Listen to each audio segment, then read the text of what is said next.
Dans Exode 25, nous lisons qu'il était demandé à tous les Israélites d'apporter quelques matériaux que Dieu avait spécifiés en vue de la construction du tabernacle.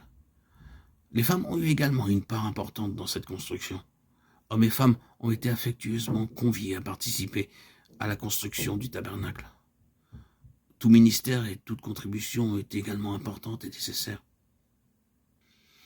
Ils ont dû reconnaître que le ministère ou le don de chacun était aussi important que celui des autres. En apportant des bijoux, certains ont offert de cette façon de l'or, de l'argent et des pierres précieuses. Les femmes ont filé du poil de chèvre ou d'autres matériaux teints en bleu, en écarlate ou en pourpre. Des hommes ont amené des fils teints en bleu, en écarlate, en pourpre et du fin lin, tous des matériaux très chers.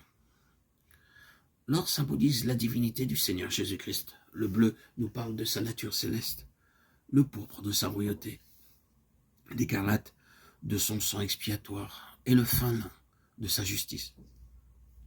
Pour construire quelques parties de l'ouvrage, le matériau employé ne pouvait pas être utilisé tel qu'il a été apporté.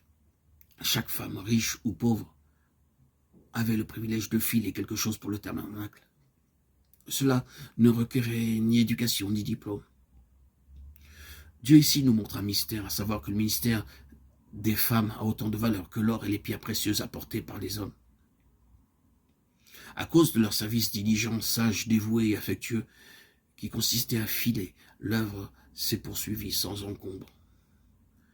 Quelques femmes avaient de l'habileté et savaient filer du poil. Le poil de chèvre qu'elles ont filé avait un rôle important à jouer. Ce poil symbolise la vie dans l'esprit. Le poil n'a ni chair, ni sang, ni os.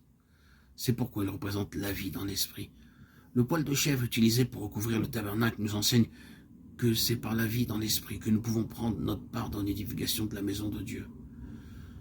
Tout service avait une égale importance. Par l'amour et la prière, tous ont pu apporter une large contribution à la construction du tabernacle.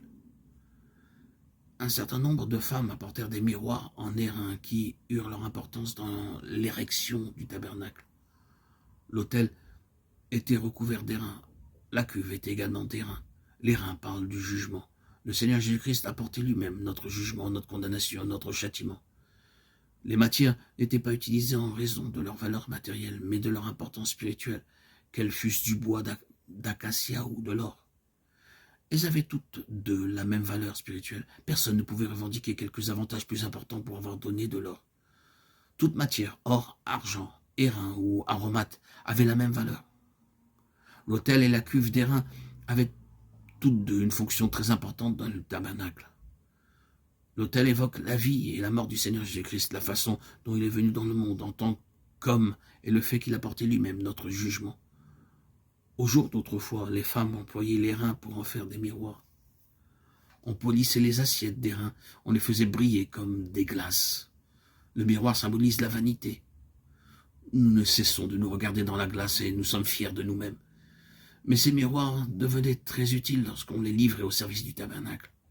Ces mêmes glaces, jadis vaines et sans utilité, devenaient ainsi un symbole de notre union de la mort du Seigneur Jésus-Christ par notre mort à nous-mêmes. C'est là le mystère de la croix.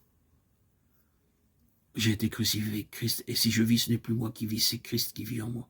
Si je vis maintenant dans la chair, je vis dans la foi du Fils de Dieu, qui m'a aimé et qui s'est livré lui-même pour moi. Galates 2:20. C'est par une vie crucifiée que des croyants mondains peuvent devenir fidèles et consacrés, en commençant à servir le Seigneur, par tous les moyens mis à leur disposition. Dieu, en nous sauvant, a un grand dessein en vue. Il a jeté sur nous son dévolu afin que nous construisions son sanctuaire qui donnera satisfaction à son cœur. À nous d'accomplir pour lui ce que le ciel ni les anges ne peuvent réaliser. Dieu veut que nous soyons éternellement avec lui. Nous devons venir à la maison de Dieu pour apprendre tous ces mystères. C'est en venant au sanctuaire de Dieu qu'une réponse est donnée à nos questions et une solution à nos problèmes. Nous devons faire un certain sacrifice et nous rendre à la maison de Dieu pour y prier, pour y partager la communion fraternelle. C'est là que nos fardeaux seront enlevés et que nos œuvres porteront du fruit.